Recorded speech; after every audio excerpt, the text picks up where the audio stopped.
Everyone, আসসালামু আলাইকুম। সবাই কেমন আছেন? আমি আজকে সাবুদানা দিয়ে কাচের পায়েস বানাবো, দেখতে থাকুন। দেখেন, আমি সাবুদানাটাকে ধুয়ে নিয়েছি। ধুয়ে নিয়ে এটাকে 15 থেকে 20 মিনিটের জন্য রেখে দিব। তারপরে এটা একটা ডো বানিয়ে নিতে হবে। রেখে দিলাম 20 মিনিট পর। এখন অনেক খুব সুন্দর হয়েছে ভিজে। এখন এটাকে আমি হাত দিয়ে মুথে একটা ডো বানিয়ে নেব। দেখুন, খুব সুন্দর একটি ডো বানিয়ে নিয়েছি। এখন আমি হাতের মধ্যে একটু তেল মেখে নিলাম। ছোট্ট করে বল সাইজের মতো করে বানিয়ে নিব, একটা একটা করে। তো দেখেন, এই যে সাবুদানাগুলো দিয়ে আমি খুব সুন্দর করে ছোট ছোট বলের মতো করে বানিয়ে নিয়েছি। তারপরে চুলায় একটা প্যান বসিয়ে দিয়ে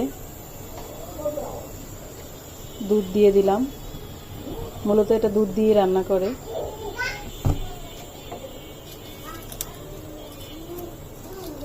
দুধের মধ্যে আমি দুটো এলাচ, একটু দারচিনি, একটা তেজপাতা দিয়ে দিলাম ফ্লেভারে। দুধটা যখন ভালো মতো বলক আসবে, কিছুক্ষণ হওয়ার পরে আমি সাবুদানার বলগুলো দিয়ে দিব।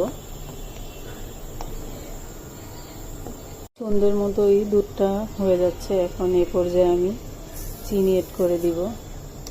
যে যেমন খান পরিমাণ মতো চিনি দিবেন। এখন আমি বলগুলো একটা একটা করে দিয়ে দিব।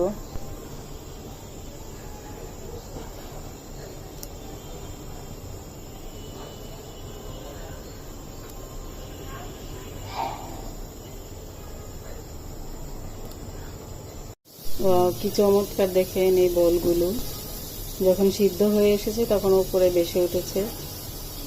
তো আমি আরো কিছুক্ষণ এটা রান্না করে নিব। নামিয়ে নেব। নামিয়ে নেওয়ার আগে 2 চামচ গুঁড়ো দুধ দিয়ে দিব।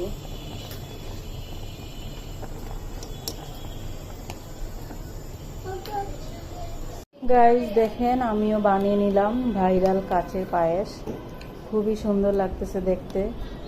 তো আমার এই ভিডিওটি যদি ভালো লেগে থাকে, আমার চ্যানেলটি সাবস্ক্রাইব করবেন, লাইক করবেন, কমেন্ট করবেন, শেয়ার করবেন। ধন্যবাদ ভিডিওটি দেখার জন্যে। আল্লাহ হাফেজ।